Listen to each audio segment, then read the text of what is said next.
नमस्ते फ्रेंड्स, स्वागत है आप सभी का मेरे चैनल पर। तो कैसी लग रही है, गर्मी का मौसम आ गया है और ऐसे में एकदम तपती हुई जो गर्मी है ना, धूल वाली, आंधी वाली, बारिश वाली, वो आ चुकी है। तो ऐसे में किचन में काम करना एक बहुत ही बड़ा टास्क होता है। तो इसके साथ ही मैं आज आपको बहुत सारी टिप्स बताऊंगी। जो मौसम होता है ना गर्मी वाला, खास करके ये मई तक का, उसमें आप क्या करें और ना करें, उसके बारे में आज मैं बताऊंगी। तो जब हम आम खरीदते हैं ना, तो हम इधर से उधर से मतलब कहीं आते जाते आम ले तो आते हैं, लेकिन हमें पता नहीं होता है कि वो आम कैसे पकाया गया है और किस तरह का आम है। वैसे बहुत सारे ऐसे आम होते हैं जो ऑर्गेनिक होते हैं, लेकिन ऑर्गेनिक बहुत ही कम मिलता है।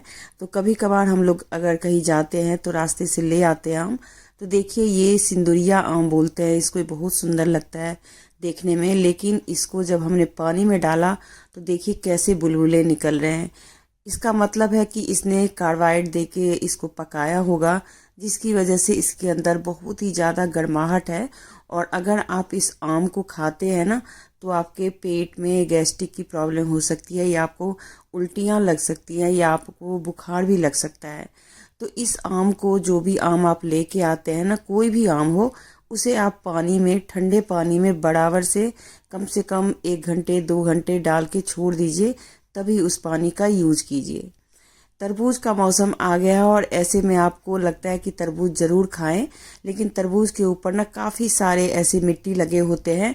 तो अगर हाथ से नहीं हट रहा है वो, तो थोड़ा सा उसको ना किसी साबुन के ब्रश से या कुछ ऐसे किसी चीज़ से इसको धो दे, क्योंकि हम जब खाते हैं ना तो इसका छिलके का भी थोड़ा बहुत हमारे हाथों में आ ही जाता है। तो पूरी तरह से क्लीन करने के बाद भी कोई चीज़ खाएं। और जैसे कि नारियल पानी आजकल हम बहुत पीते हैं, लेकिन आपने देखा होगा कि ये ऐसे ही पड़े होते हैं रेडी पे या दुकानों के आगे। तो इन सबको अच्छे से वॉश करके खाएं या पिएं। तो इससे क्या होगा ना कि आपके मतलब बहुत सारे जो ऐसी चीज़ें होते हैं उससे आप बच सकते हैं, बीमारियों से, क्योंकि इस मौसम में सबसे ज़्यादा पेट से रिलेटेड सारी चीज़ें होती हैं। बनाना ज़रूर खाएं और इसे रखें ऐसी जगह जहाँ पे इसको थोड़ी सी हवा लगती रहे। नारियल पानी भी ज़रूर पिए, लेकिन हाँ, उसमें भी एक चेक कर लें कि नारियल पानी का स्वाद जो है ना, वो कैसा है। प्योर पानी का स्वाद बिल्कुल फीका लगेगा और मलाई वाली का थोड़ा मीठा, लेकिन वैसे वाली अगर कोई इंजेक्शन वगैरह वाला जो नारियल पानी होता है, उसमें बिल्कुल कोई स्वाद नहीं होता। तो ध्यान से नारियल पानी पिएं। और प्याज को, अगर आप प्याज खाते हैं या प्याज रखते हैं, तो इस मौसम में ना इसके छिलके बहुत उतरते हैं।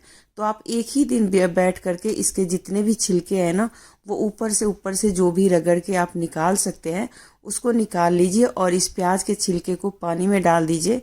1-2 दिनों के बाद इस पानी को अपने गमले के अंदर जो प्लांट्स लगाए हैं उसके अंदर डाल दीजिए। उससे ना एक तो पानी में भी कुछ खाद का जाएगा और साथ में आपका जो छिलका है ना वो भी यूज हो जाएगा। तो इस तरीके से जो छोटी मोटी चीज़ें अगर आप करते हैं, तो आपके जो घर में बीमारियां हैं या घर की जो गंदगी है, वो सारी चीज़ें बिल्कुल ही बढ़िया रहेंगी और बिल्कुल आपको घबराने की ज़रूरत नहीं है। ज़्यादा से ज़्यादा इस टाइम पर आप सलाद खाने की कोशिश करें। आजकल खीरा बहुत आ रहा है, तो आप खीरा खा सकते हैं, टमाटो वगैरह ले सकते हैं अगर आपको पसंद है तो। ककड़ी भी बहुत आ गई है मार्केट में। तो ऐसी कुछ फल हैं जो कि सीजनल हैं और इसको आप बहुत ही अच्छे तरीके से खा सकते हैं, या उसका शरबत वगैरह बना के पी सकते हैं, स्मूदी बना के पी सकते हैं। और इसको आप चाहे तो थोड़ा चटपटा बनाने के लिए चटनी वगैरह डाल के सलाद का यूज़ कीजिए, बहुत बढ़िया रहेगा। इस मौसम में सबसे ज़्यादा जो हमें होता है कि हम लोग जहाँ रहते हैं वहाँ आंधी जब चलती है तो कपड़ों पे धूल मस्त वाला चढ़ जाता है। तो ध्यान रखें, इस मौसम में कपड़े बहुत जल्दी ड्राई हो जाते हैं। 1 से 2 घंटे के बाद आप कपड़े उतार लें और उसे ठंडा करके फिर उसकी तह लगाएं, क्योंकि ये कपड़ा जब बाहर से आता है ना, तो इसके ऊपर काफ़ी गर्माहट होती है। और ऐसे कपड़े को तह लगा कर अगर आप रख देते हैं अलमारी के अंदर, तो बाद में चल के ना उसमें थोड़ा सा वैसे मतलब स्मेल सा आ जाता है। तो एकदम जब ठंडा हो जाए फिर कपड़े को तह लगाएं। अपने आप को भी टाइम देना बहुत ज़रूरी है, जो कि आप बीच बीच में करते रहें। यहाँ पर कुछ प्लांट्स ऐसे होते हैं जो हम अपने किचन गार्डन में लगाते हैं, जैसे कि मेरे पास बासिल है और उसके में बीज आ जाते हैं इस टाइम पे। तो मैं क्या करती हूँ, इन बीजों को संभाल के रख लेती हूँ या फिर उसी गमले के अंदर जिसमें ये है उसी में डाल देती हूँ। तो उससे क्या होता है कि अगर इसमें पौधे आने होते हैं तो पौधे भी आ जाते हैं और हमारा कम से कम 200-400 का जो बासिल का खर्चा होता है, अगर आप नहीं डालते हैं तब तो कोई बात नहीं, लेकिन अक्सर हाँ इसे हम किसी भी चाइनीज मतलब ऐसे फूड होते हैं जैसे कि पास्ता है, मैक्रोनी है या नूडल्स वगैरह जैसे बनाते हैं, तो उसमें अगर डाल के खाते हैं तो बहुत टेस्टी लगता है। तो ऐसे पत्ते ना बहुत महंगे बिकते हैं, आप स्टोर वगैरह पे जाएंगे तो ये कम से कम 150-200 के पैकेट आते हैं, जितनी बड़ी पैकेट मैंने ले रखी है। और अगर आप घर में ही पौधे लगा रखे हैं ना तो वो आपको इतनी बचत हो जाएगी।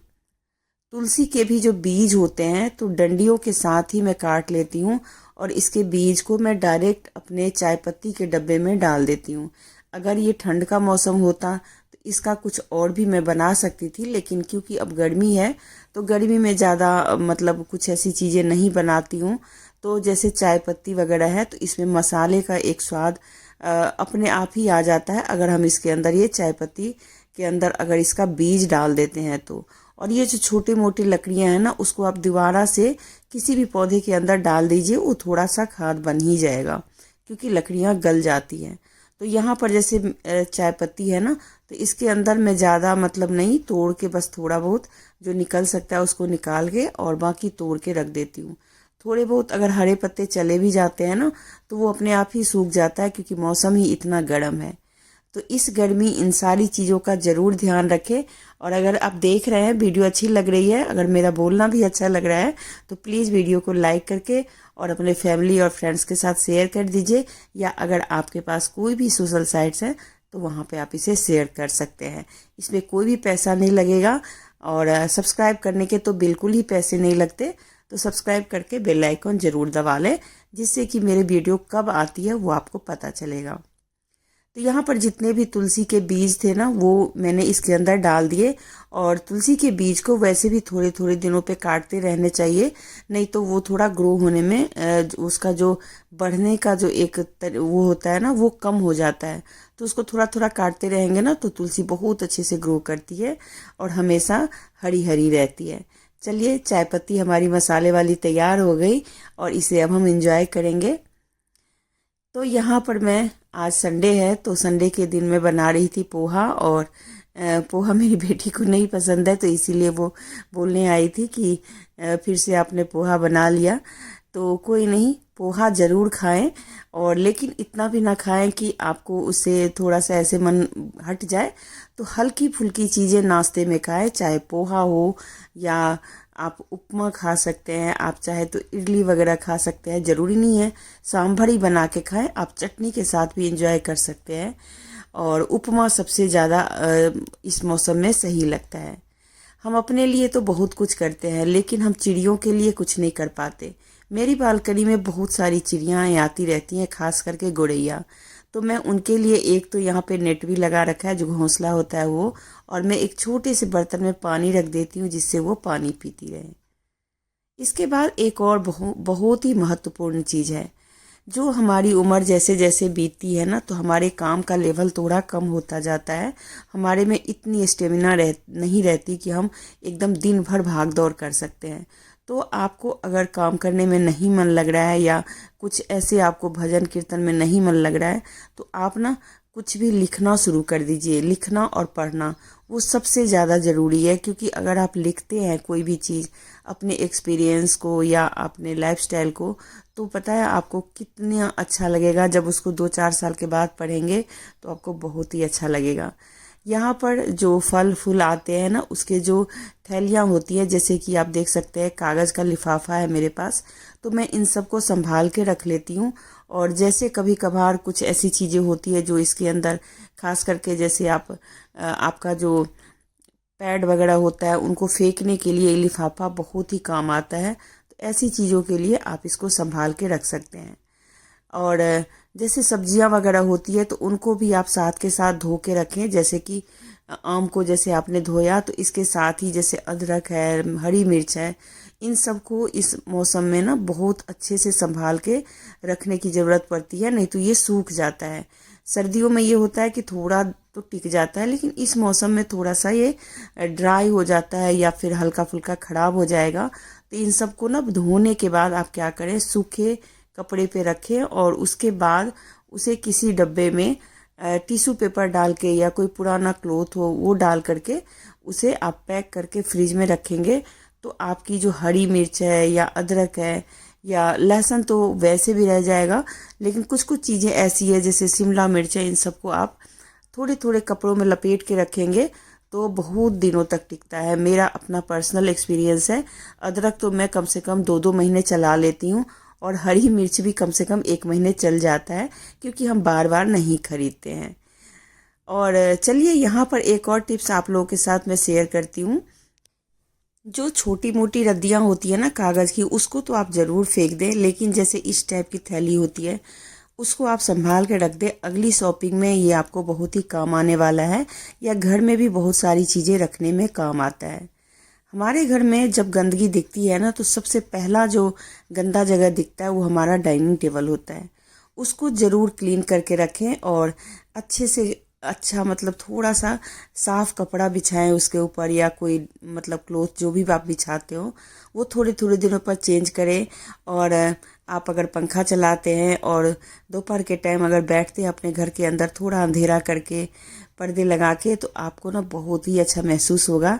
मेरी ये सारी टिप्स आपको कैसी लगी ज़रूर बताइएगा, क्योंकि मैं भी बहुत सारी चीज़ें करती हूँ, पर मैं आप लोगों के साथ इतना शेयर नहीं कर पाती, लेकिन मैं कोशिश कर रही हूँ कि आप लोगों के साथ थोड़ी बहुत चीज़ें मैं शेयर करती रहूँ।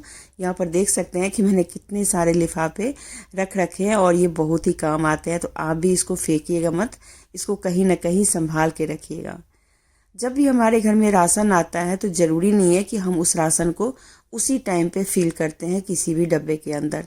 अगर आपको भी ऐसा लगता है कि इस टाइम पे नहीं रखना, तो आप कुछ इस टाइप की ट्रॉली आती है, उसके अंदर जो बचा खुचा राशन है ना उसको आप रख के और किसी ऐसी जगह रख दें जहाँ पे आपको लगे कि यहाँ से कोई दिक्कत नहीं है, और 1-2 दिनों के बाद आप उसे दोबारा से अपनी अपनी जगह पे शिफ्ट कर दें फिल करके शीशियों में। तो चलिए आज की वीडियो यहीं पे ख़त्म करती हूँ। शाम होते ही थोड़ा सा धूप अगरबत्ती ज़रूर करें। मैं यहाँ पे जला रही हूँ जो कपूर होती है वो, इसमें खर्चा भी कम है और खुशबू भी बहुत अच्छी आती है। तो ज़रूर कपूर जलाएं। इसके अंदर थोड़ी बहुत आप चाहे तो कोई भी जैसे घी वगैरह डाल दे तो ये बहुत अच्छी खुशबू के साथ जलता है और एकदम पूरा घर खुशबूदार हो जाता है। परफ्यूम वगैरह इतना डालेंगे या कोई भी एसेंस वगैरह डालेंगे तो उसमें इतना खर्चा होता है, थोड़े महंगे आते हैं, पर कपूर में इतना नहीं होता है। तो चलिए इसी के साथ मिलती हूँ अगले